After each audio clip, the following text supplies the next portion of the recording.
Hi friends, മോംസൈഡിലേക്ക് എൻ്റെ എല്ലാ കൂട്ടുകാർക്കും സ്വാഗതം. എല്ലാവരും സുഖമായിട്ടൊക്കെ ഇരിക്കുന്നല്ലോ. ഞങ്ങളെല്ലാവരും ദൈവത്തിൻ്റെ കൃപയാൽ സുഖമായിട്ടും സന്തോഷമായിട്ടിരിക്കുന്നു.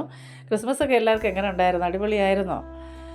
അപ്പോൾ ഇന്ന് നമുക്ക് അപ്പത്തിൻ്റെ കൂടെ, ഇടിയപ്പത്തിൻ്റെ കൂടെയും പാലപ്പത്തിൻ്റെ കൂടെയൊക്കെ കഴിക്കാൻ പറ്റിയ നല്ലൊരു ചിക്കൻ സ്റ്റൂ തയ്യാറാക്കുന്നത് എങ്ങനെയാണെന്ന് നോക്കിയാലോ. അപ്പോൾ അതിനായിട്ട് ഞാൻ ആദ്യം 8-10 കശുവണ്ടി എടുത്തിട്ടുണ്ട്. അത് നല്ലപോലെ തിളച്ച വെള്ളത്തിലിട്ട് വെച്ചിട്ടുണ്ടായിരുന്നു.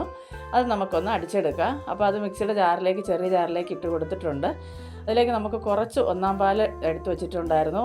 അപ്പോൾ അതും കൂടെ ചേർത്ത് നമുക്കൊന്ന് അരച്ചെടുക്കാം. അപ്പോൾ ഞാൻ 1/2 കിലോ ചിക്കനിൽ തയ്യാറാക്കുന്നത്. അപ്പോൾ ഒരു തേങ്ങയുടെ പാൽ ഞാൻ എടുത്ത് അതിൻ്റെ പാലെടുത്ത് വെച്ചിട്ടുണ്ട്. ഒന്നാം പാലും രണ്ടാം പാലും 1/2 കപ്പ് ഒന്നാം പാലും അതുപോലെ തന്നെ നമുക്ക് രണ്ടാം പാലും എടുത്ത് വെച്ചിട്ടുണ്ട്.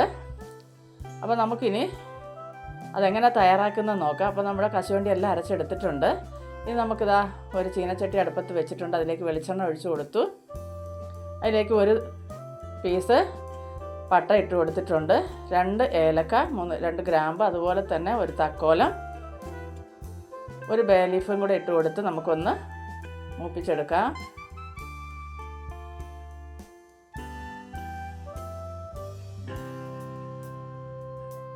ഇനി ഇതിലേക്ക് ഒരു 1/2 ടീസ്പൂണ് മുഴുവൻ കുരുമുളകും കൂടെ നമുക്ക് ചേർത്ത് കൊടുക്കാം. ഇതെല്ലാം കൂടെ ഒന്ന് മൂപ്പിച്ചെടുക്കാം.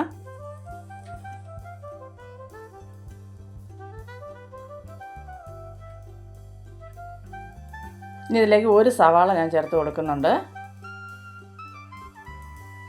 ഒരു സവാളയും ഒരു 1/4 ടീസ്പൂണ് ഇഞ്ചി നീളത്തിലരിഞ്ഞത്, അതിൻ്റെ കൂടെ തന്നെ 1/4 ടീസ്പൂണ് വെളുത്തുള്ളി അരിഞ്ഞത് നീളത്തിലാണ് ഞാൻ അരിഞ്ഞെടുത്തേക്കുന്നത്.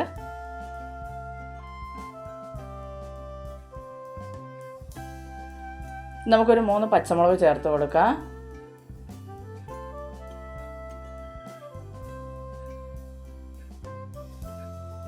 എല്ലാം കൂടെ ഒന്ന് വഴറ്റിയെടുക്കാം. ഒരു 2 കറി ലീഫും കൂടെ ചേർത്ത് കൊടുക്കാം. ഇനി സവാള ഒന്ന് സോഫ്റ്റായി കിട്ടണം. സവാളയുടെ നിറം ഒന്നും മാറിപ്പോവരുത്. നമുക്ക് ചിക്കൻ സ്റ്റൂ നല്ല വൈറ്റ് കളർ വേണം കിട്ടാൻ. അതുകൊണ്ട് സവാളയുടെ നിറം ഒന്നും മാറാതെ ഒന്ന് വഴറ്റിയെടുത്തതിന് ശേഷം നമുക്ക് കഴുകി വൃത്തിയാക്കി വെച്ചിരിക്കുന്ന ചിക്കൻ നമുക്കിതിലേക്ക് ചേർത്ത് ഒന്ന് വഴറ്റിയെടുക്കാം. ഈ ചിക്കൻ്റെ നിറമെല്ലാം മാറി നല്ലൊരു വൈറ്റ് കളർ ആവുന്നത് വരെ നമുക്കൊന്ന് വഴറ്റിയെടുക്കാം.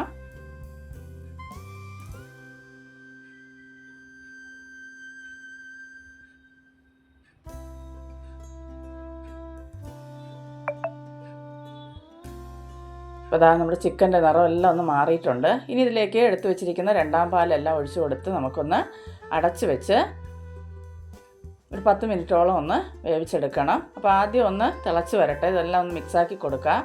അതിന് ശേഷം ആവശ്യത്തിനുള്ള ഉപ്പും കൂടെ ചേർത്ത് നമുക്കൊന്ന് മിക്സാക്കി അടച്ച് വയ്ക്കാം.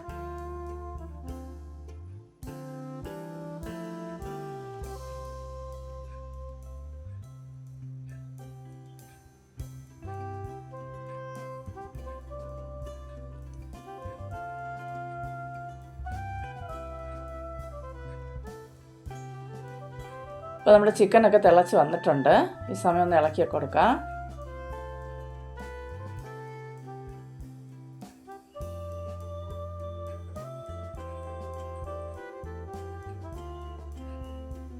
തീ ഒന്ന് കുറച്ച് വെച്ചിട്ട് നമുക്ക് ഒരു 8 മിനിറ്റോളം ഒന്ന് വേവിച്ചെടുക്കാം.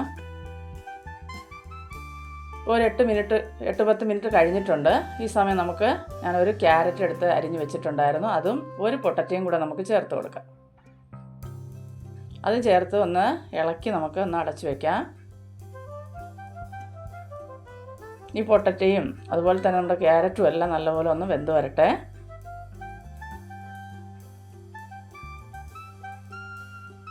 ഏകദേശം ഒരു 10 മിനിറ്റോളം ആയിട്ടുണ്ട്. ഇപ്പോൾ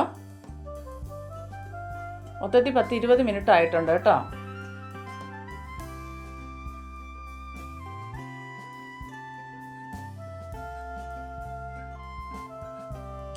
ഇപ്പോൾ നമ്മുടെ ആദ്യത്തെ ഒന്നാം പാലെല്ലാം നല്ലപോലെ ഒന്ന് കുറുകി വന്നിട്ടുണ്ട്. ഇനി നമുക്ക് അരച്ച് വെച്ചിരിക്കുന്ന കശുവണ്ടി ചേർത്ത് കൊടുക്കാം.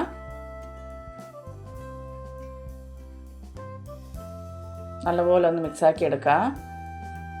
ഈ തണുക്കും തോറും നല്ലപോലെ ചാറൊക്കെ നല്ലപോലെ കുറുകി വരും കേട്ടോ.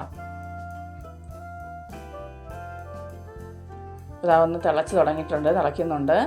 ഈ സമയം നമുക്ക് എരിവിനായിട്ട് ഞാൻ 1 ടീസ്പൂൺ കുരുമുളക് പൊടിച്ചത് ചേർത്ത് കൊടുക്കുന്നുണ്ട്.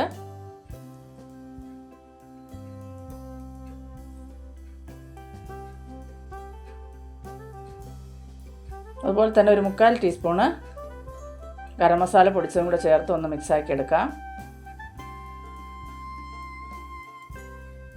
അപ്പോൾ നിങ്ങൾക്ക് ഇഷ്ടപ്പെടുകയാണെങ്കിൽ ഒന്ന് തയ്യാറാക്കി നോക്കണം കേട്ടോ. അപ്പോൾ എല്ലാം നല്ലപോലെ തിളച്ച് കുറുകി വന്നതിന് ശേഷം നമുക്കിതാ എടുത്തു വെച്ചിരുന്ന 1-ാം പാല് നമുക്കിതിലേക്ക് ചേർത്ത് കൊടുക്കാം. എല്ലാം മിക്സാക്കി എടുക്കുക നല്ലപോലെ. ഉപ്പൊക്കെ നോക്കുക, ആവശ്യമുണ്ടെങ്കിൽ ഉപ്പൊക്കെ ചേർത്ത് കൊടുക്കാവുന്നതാണ്. 1-ാം പാല് ചേർത്തതിന് ശേഷം ഒരുപാട് അങ്ങ് തിളച്ച് മറിയാൻ പാടില്ല.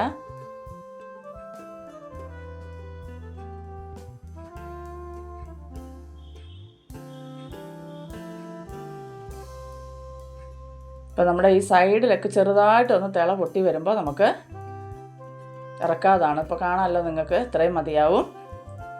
ഇനി നമുക്കിതിനൊരു താളിപ്പ് കൂടെ തയ്യാറാക്കാം. അപ്പോൾ വെളിച്ചെണ്ണ ഒഴിച്ചു കൊടുക്കുക. അതിലേക്ക് അരിഞ്ഞു വെച്ചിരിക്കുന്ന ചുവന്നുള്ളി ഒന്ന് മൂപ്പിച്ചെടുക്കുക.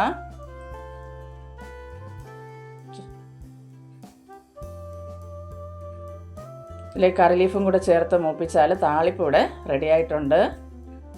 ഉണക്കമുന്തിരി, കശുവണ്ടിയൊക്കെ ചേർക്കാം, ഞാൻ പക്ഷേ ഇതിലൊന്നും ചേർക്കുന്നില്ല.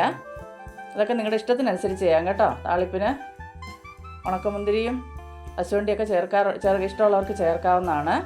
ഇനി ഈ താളിപ്പ് നമുക്ക് ചിക്കൻ സ്റ്റൂവിലേക്ക് ഒഴിച്ചു കൊടുക്കാം.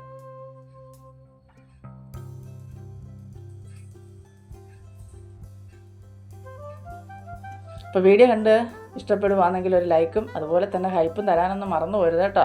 നിങ്ങളുടെ പ്രിയപ്പെട്ടവർക്ക് എല്ലാം ഒന്ന് ഷെയർ ചെയ്ത് കൊടുത്ത് തന്നെ സപ്പോർട്ട് ചെയ്യാനും മറക്കരുത്. അപ്പോൾ നിങ്ങളുടെ സപ്പോർട്ട് കൊണ്ട് തന്നെയാണ് ഇത്രത്തോളം എത്തിയത്. തുടർന്ന് നിങ്ങൾ സപ്പോർട്ട് ചെയ്യുക. അപ്പം ക്രിസ്മസൊക്കെ ആയിട്ട് നല്ല തിരക്കൊക്കെ ആയിരുന്നുകൊണ്ട് ഇടയ്ക്ക് 2-3 ദിവസം വലിയ വീഡിയോ ഒന്നും ഇടാൻ പറ്റിയിട്ടില്ലായിരുന്നു. അപ്പോൾ ഇനി സ്ഥിരമായിട്ട് വീഡിയോ ഇടുന്നതായിരിക്കും. എല്ലാവരും ഒന്ന് കണ്ട് സപ്പോർട്ട് ചെയ്യുക. അപ്പം നല്ല അടിപൊളിയായിട്ടുള്ള നമ്മുടെ ചിക്കൻ സ്റ്റൂ ഇവിടെ റെഡി ആയിട്ടുണ്ട്.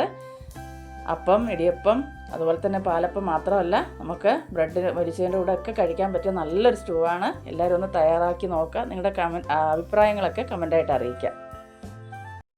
അപ്പോൾ ഈ വീഡിയോ എല്ലാവർക്കും ഇഷ്ടപ്പെട്ടെന്ന് കരുതുന്നു. അടുത്തൊരു വീഡിയോ ആയിട്ട് കാണുന്നതുവരെയും എൻ്റെ എല്ലാ കൂട്ടുകാർക്കും ബൈ.